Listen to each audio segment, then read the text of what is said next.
Welcome back to Classic Literature Free Audiobooks.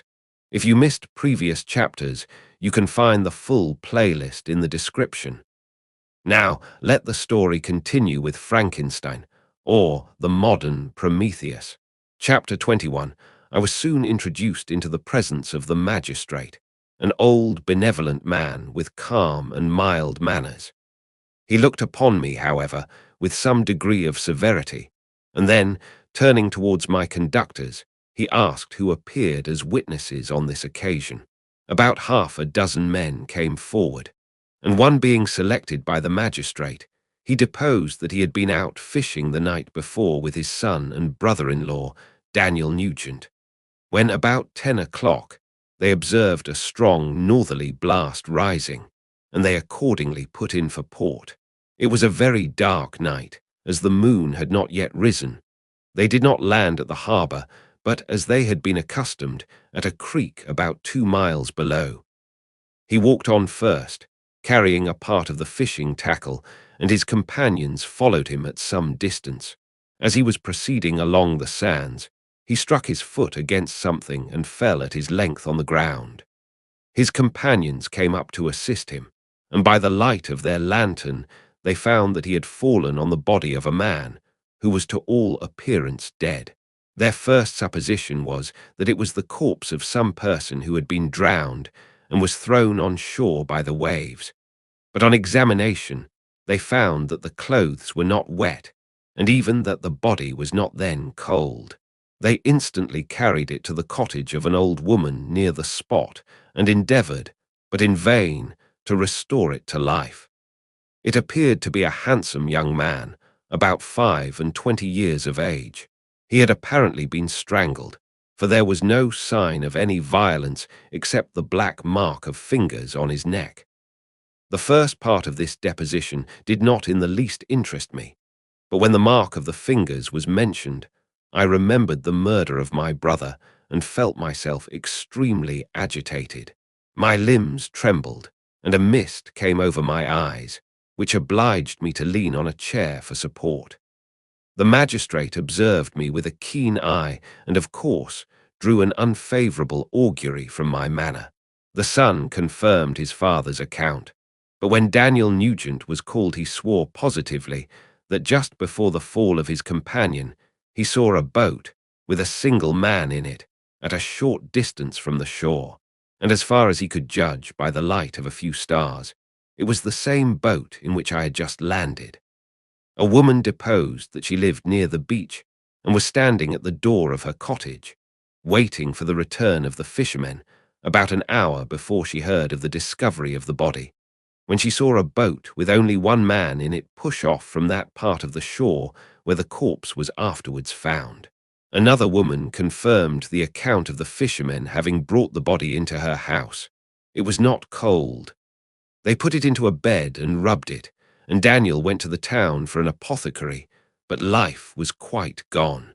Several other men were examined concerning my landing, and they agreed that, with the strong north wind that had arisen during the night, it was very probable that I had beaten about for many hours and had been obliged to return nearly to the same spot from which I had departed. Besides, they observed that it appeared that I had brought the body from another place, and it was likely that as I did not appear to know the shore, I might have put into the harbour ignorant of the distance of the town from the place where I had deposited the corpse. Mr. Kerwin, on hearing this evidence, desired that I should be taken into the room where the body lay for interment, that it might be observed what effect the sight of it would produce upon me. This idea was probably suggested by the extreme agitation I had exhibited when the mode of the murder had been described.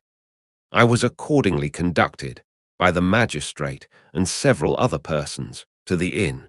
I could not help being struck by the strange coincidences that had taken place during this eventful night. But knowing that I had been conversing with several persons in the island I had inhabited about the time that the body had been found, I was perfectly tranquil as to the consequences of the affair. I entered the room where the corpse lay and was led up to the coffin.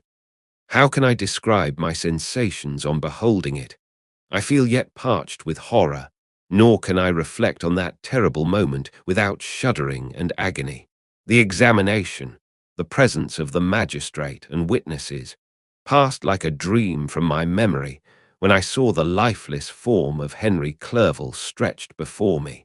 I gasped for breath, and throwing myself on the body, I exclaimed, "Have my murderous machinations deprived you also, my dearest Henry, of life? Two I have already destroyed. Other victims await their destiny. But you, Clerval, my friend, my benefactor." The human frame could no longer support the agonies that I endured, and I was carried out of the room in strong convulsions. A fever succeeded to this. I lay for 2 months on the point of death. My ravings, as I afterwards heard, were frightful. I called myself the murderer of William, of Justine, and of Clerval. Sometimes I entreated my attendants to assist me in the destruction of the fiend by whom I was tormented, and at others I felt the fingers of the monster already grasping my neck, and screamed aloud with agony and terror.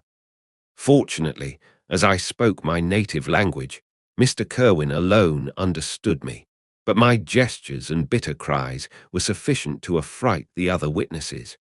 Why did I not die? More miserable than man ever was before, why did I not sink into forgetfulness and rest? Death snatches away many blooming children, the only hopes of their doting parents. How many brides and youthful lovers have been one day in the bloom of health and hope, and the next a prey for worms and the decay of the tomb? Of what materials was I made that I could thus resist so many shocks, which, like the turning of the wheel, continually renewed the torture? But I was doomed to live, and in 2 months found myself as awaking from a dream, in a prison, stretched on a wretched bed, surrounded by jailers, turnkeys, bolts, and all the miserable apparatus of a dungeon. It was morning, I remember, when I thus awoke to understanding. I had forgotten the particulars of what had happened, and only felt as if some great misfortune had suddenly overwhelmed me. But when I looked around and saw the barred windows and the squalidness of the room in which I was, all flashed across my memory, and I groaned bitterly. This sound disturbed an old woman who was sleeping in a chair beside me. She was a hired nurse, the wife of one of the turnkeys, and her countenance expressed all those bad qualities which often characterize that class. The lines of her face were hard and rude, like that of persons accustomed to see without sympathizing in sights of misery. Her tone expressed her entire indifference. She addressed me in English, and the voice struck me as one that I had heard during my sufferings. "Are you better now, sir?" said she. I replied in the same language with a feeble voice, "I believe I am. But if it be all true, if indeed I did not dream, I am sorry that I am still alive to feel this misery and horror." "For that matter," replied the old woman, "if you mean about the gentleman you murdered, I believe that it were better for you if you were dead, for I fancy it will go hard with you. However, that's none of my business. I am sent to nurse you and get you well. I do my duty with a safe conscience. It were well if everybody did the same." I turned with loathing from the woman who could utter so unfeeling a speech to a person just saved, on the very edge of death. But I felt languid and unable to reflect on all that had passed. The whole series of my life appeared to me as a dream. I sometimes doubted if indeed it were all true, for it never presented itself to my mind with the force of reality. As the images that floated before me became more distinct, I grew feverish. A darkness pressed around me. No one was near me who soothed me with the gentle voice of love. No dear hand supported me. The physician came and prescribed medicines, and the old woman prepared them for me. But utter carelessness was visible in the first, and the expression of brutality was strongly marked in the visage of the second. Who could be interested in the fate of a murderer but the hangman who would gain his fee? These were my first reflections, but I soon learned that Mr. Kerwin had shown me extreme kindness. He had caused the best room in the prison to be prepared for me. Wretched indeed was the best. And it was he who had provided a physician and a nurse. It is true, he seldom came to see me, for although he ardently desired to relieve the sufferings of every human creature, he did not wish to be present at the agonies and miserable ravings of a murderer. He came, therefore, sometimes to see that I was not neglected, but his visits were short and with long intervals. One day, while I was gradually recovering, I was seated in a chair, my eyes half open and my cheeks livid like those in death. I was overcome by gloom and misery, and often reflected, I had better seek death than desire to remain in a world which to me was replete with wretchedness. At one time I considered whether I should not declare myself guilty and suffer the penalty of the law, less innocent than poor Justine had been. Such were my thoughts when the door of my apartment was opened and Mr. Kerwin entered. His countenance expressed sympathy and compassion. He drew a chair close to mine and addressed me in French. "I fear that this place is very shocking to you. Can I do anything to make you more comfortable?"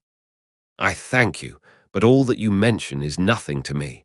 On the whole earth there is no comfort which I am capable of receiving. I know that the sympathy of a stranger can be but of little relief to one borne down as you are by so strange a misfortune. But you will, I hope, soon quit this melancholy abode, for doubtless evidence can easily be brought to free you from the criminal charge. That is my least concern. I am, by a course of strange events, become the most miserable of mortals. Persecuted and tortured as I am and have been, can death be any evil to me?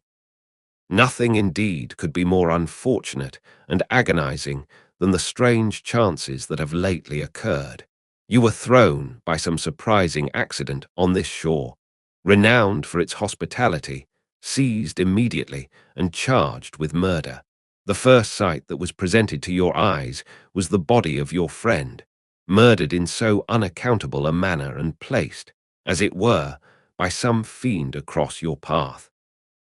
As Mr. Kerwin said this, notwithstanding the agitation I endured on this retrospect of my sufferings, I also felt considerable surprise at the knowledge he seemed to possess concerning me. I suppose some astonishment was exhibited in my countenance, for Mr. Kerwin hastened to say, "Immediately upon your being taken ill, all the papers that were on your person were brought me, and I examined them that I might discover some trace by which I could send to your relations an account of your misfortune and illness. I found several letters, and among others, one which I discovered from its commencement to be from your father. I instantly wrote to Geneva. Nearly 2 months have elapsed since the departure of my letter. But you are ill. Even now you tremble. You are unfit for agitation of any kind. This suspense is 1,000 times worse than the most horrible event. Tell me what new scene of death has been acted, and whose murder I am now to lament." "Your family is perfectly well," said Mr. Kerwin with gentleness, "and someone, a friend, is come to visit you." I know not by what chain of thought the idea presented itself, but it instantly darted into my mind that the murderer had come to mock at my misery and taunt me with the death of Clerval, as a new incitement for me to comply with his hellish desires. I put my hand before my eyes and cried out in agony, "Oh, take him away! I cannot see him. For God's sake, do not let him enter." Mr. Kerwin regarded me with a troubled countenance. He could not help regarding my exclamation as a presumption of my guilt, and said in rather a severe tone, "I should have thought, young man, that the presence of your father would have been welcome instead of inspiring such violent repugnance." "My father!" cried I, while every feature and every muscle was relaxed from anguish to pleasure. "Is my father indeed come? How kind, how very kind! But where is he? Why does he not hasten to me?" My change of manner surprised and pleased the magistrate. Perhaps he thought that my former exclamation was a momentary return of delirium, and now he instantly resumed his former benevolence. He rose and quitted the room with my nurse, and in a moment my father entered it. Nothing at this moment could have given me greater pleasure than the arrival of my father. I stretched out my hand to him and cried, "Are you then safe? And Elizabeth and Ernest?" My father calmed me with assurances of their welfare and endeavoured, by dwelling on these subjects so interesting to my heart, to raise my desponding spirits. But he soon felt that a prison cannot be the abode of cheerfulness. "What a place is this that you inhabit, my son?" said he, looking mournfully at the barred windows and wretched appearance of the room. "You travel to seek happiness, but a fatality seems to pursue you. And poor Clerval, the name of my unfortunate and murdered friend, was an agitation too great to be endured in my weak state." I shed tears. "Alas! Yes, my father," replied I. "Some destiny of the most horrible kind hangs over me, and I must live to fulfill it, or surely I should have died on the coffin of Henry." We were not allowed to converse for any length of time, for the precarious state of my health rendered every precaution necessary that could ensure tranquillity. Mr. Kerwin came in and insisted that my strength should not be exhausted by too much exertion. But the appearance of my father was to me like that of my good angel, and I gradually recovered my health. As my sickness quitted me, I was absorbed by a gloomy and black melancholy that nothing could dissipate. The image of Clerval was forever before me, ghastly and murdered. More than once the agitation into which these reflections threw me made my friends dread a dangerous relapse. Alas! Why did they preserve so miserable and detested a life? It was surely that I might fulfill my destiny, which is now drawing to a close. Soon, oh, very soon, will death extinguish these throbbings and relieve me from the mighty weight of anguish that bears me to the dust. And in executing the award of justice, I shall also sink to rest. Then the appearance of death was distant, although the wish was ever present to my thoughts, and I often sat for hours motionless and speechless, wishing for some mighty revolution that might bury me and my destroyer in its ruins. The season of the assizes approached. I had already been 3 months in prison, and although I was still weak and in continual danger of a relapse, I was obliged to travel nearly 100 miles to the country town where the court was held. Mr. Kerwin charged himself with every care of collecting witnesses and arranging my defense. I was spared the disgrace of appearing publicly as a criminal, as the case was not brought before the court that decides on life and death. The grand jury rejected the bill, on its being proved that I was on the Orkney Islands at the hour the body of my friend was found. And a fortnight after my removal, I was liberated from prison. My father was enraptured on finding me freed from the vexations of a criminal charge, that I was again allowed to breathe the fresh atmosphere and permitted to return to my native country. I did not participate in these feelings, for to me the walls of a dungeon or a palace were alike hateful.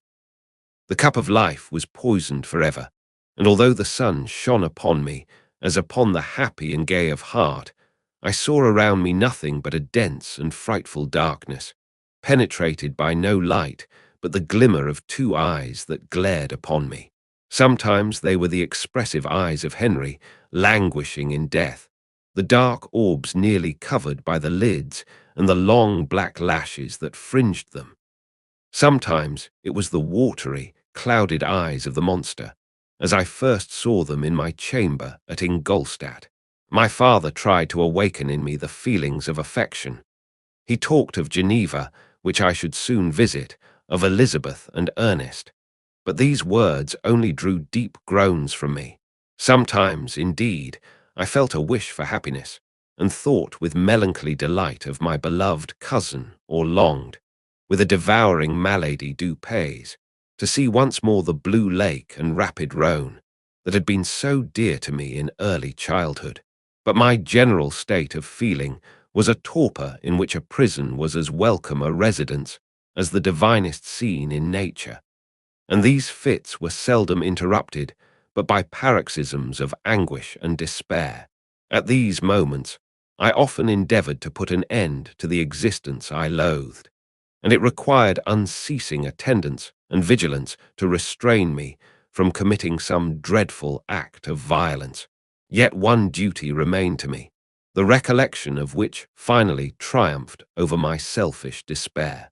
It was necessary that I should return without delay to Geneva, there to watch over the lives of those I so fondly loved, and to lie in wait for the murderer, that if any chance led me to the place of his concealment, or if he dared again to blast me by his presence, I might, with unfailing aim, put an end to the existence of the monstrous image which I had endued with the mockery of a soul still more monstrous. My father still desired to delay our departure, fearful that I could not sustain the fatigues of a journey, for I was a shattered wreck, the shadow of a human being. My strength was gone. I was a mere skeleton, and fever night and day preyed upon my wasted frame. Still, as I urged our leaving Ireland with such inquietude and impatience, my father thought it best to yield. We took our passage on board a vessel bound for Havre de Grace, and sailed with a fair wind from the Irish shores. It was midnight. I lay on the deck looking at the stars and listening to the dashing of the waves. I hailed the darkness that shut Ireland from my sight, and my pulse beat with a feverish joy when I reflected that I should soon see Geneva. The past appeared to me in the light of a frightful dream.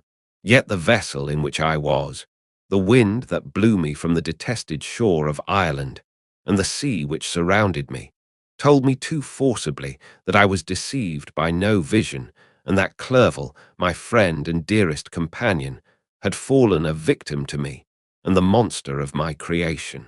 I repassed, in my memory, my whole life, my quiet happiness while residing with my family in Geneva, the death of my mother, and my departure for Ingolstadt. I remembered, shuddering, the mad enthusiasm that hurried me on to the creation of my hideous enemy, and I called to mind the night in which he first lived. I was unable to pursue the train of thought. 1,000 feelings pressed upon me, and I wept bitterly. Ever since my recovery from the fever, I had been in the custom of taking every night a small quantity of laudanum, for it was by means of this drug only that I was enabled to gain the rest necessary for the preservation of life. Oppressed by the recollection of my various misfortunes, I now swallowed double my usual quantity and soon slept profoundly. But sleep did not afford me respite from thought and misery. My dreams presented 1,000 objects that scared me. Towards morning I was possessed by a kind of nightmare. I felt the fiend's grasp in my neck and could not free myself from it. Groans and cries rang in my ears.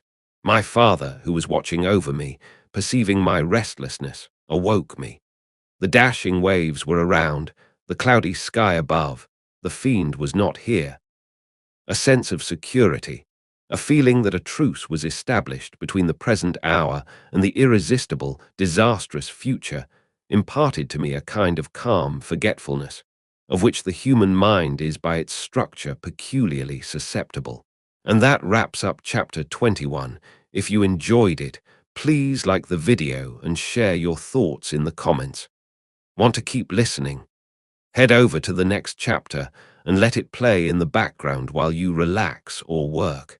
Links are in description. Don't forget to subscribe and tap the bell so you'll be notified when the next chapters are released. Thanks for listening.